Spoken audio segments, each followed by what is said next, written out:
again. I am posting my 4th video. I have 5 weeks until my weight loss surgery. Nothing really new to report as far as the actual surgery goes. One thing, I don't know if anyone is watching because they plan on using Dr. Lopez and Osana. They have 3 different locations that they go to. They go to Tijuana, they go to Puerto Vallarta, and they go to Guadalajara, I think. They go to each of these places at least once a month and perform these surgeries for people, and you just get to basically pick which one you want to go to, and they tell you the dates, and they set it up. Well, we are going to the Puerto Vallarta one. So we didn't want to go to a border city. I know a lot of people have, and they haven't had any problems. I wasn't really afraid to go to one of the border cities. We just would have rather had a place that was more vacation-y than not. I mean, no real reason, honestly. It is more expensive. I'm pretty sure that anywhere you go that's more vacation-like is going to be more expensive. It's about $500 more expensive for us.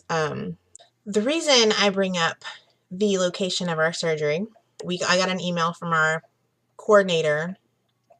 We're going, I don't know if I mentioned it before, but we are going through alighterme.com. I'll post a link to their website below so that if anyone wants to go with them, they can. I've been pretty happy with them, so, you know.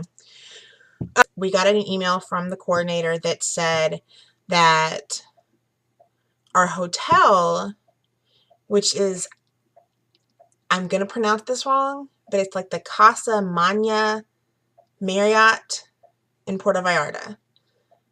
It looks like Casa Magna, but I'm sure it's probably not pronounced Magna. But yeah, that's my stupid American phrasing. But anyway, even though they have all of these amenities like Wi-Fi, food that we can eat, and a pool and all that stuff, she said specifically that they do charge for Wi-Fi and they charge for the food, which I kind of expected they would charge for the food, but maybe it was really expensive. I don't know.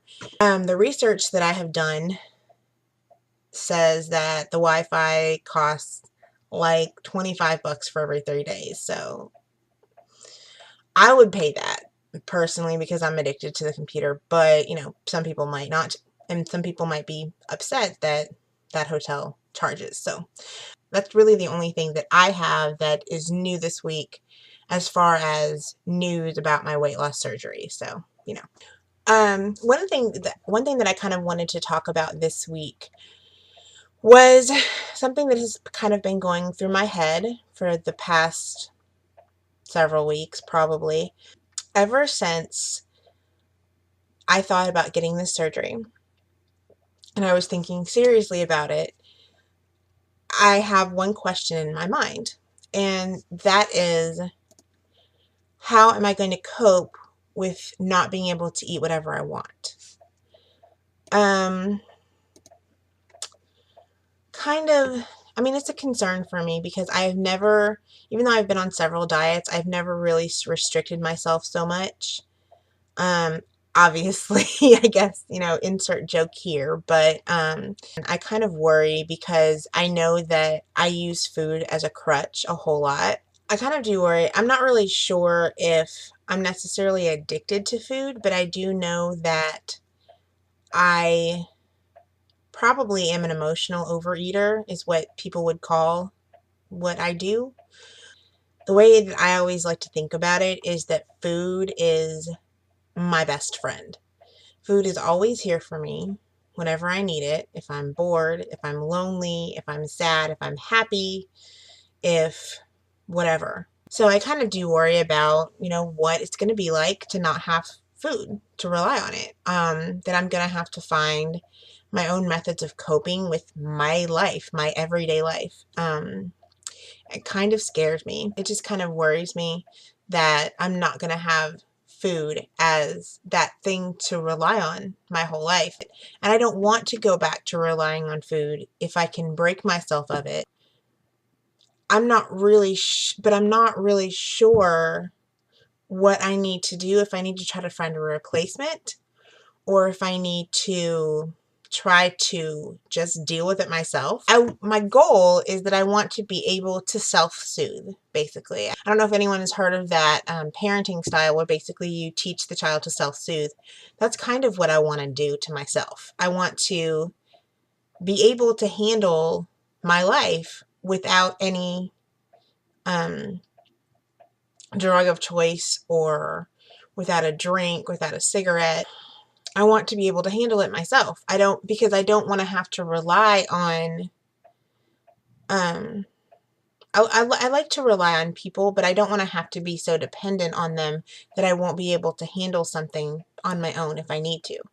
I don't want to have any crutches. I don't want any more training wheels. I just want to try to get to the point where I can deal with my life without assistance a whole lot. I mean, I understand, if I'm having a bad day, I have a best friend, I have family members, I have people that I can talk to. I basically am just really concerned about how I'm going to cope without food, because I know that it's a big part of my life.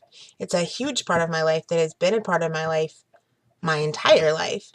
And I kind of worry that how I'm going to deal without it.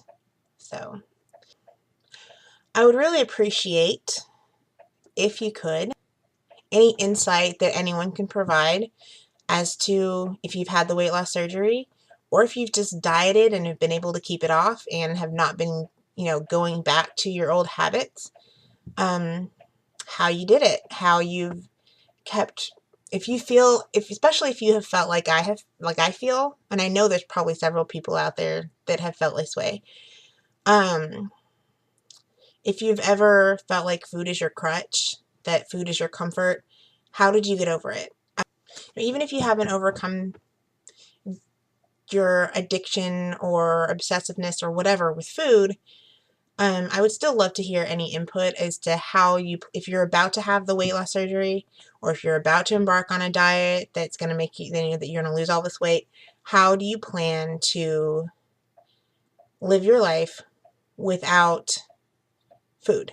And when I say that, I don't mean without eating completely. I just mean without the comfort foods that we all know and love.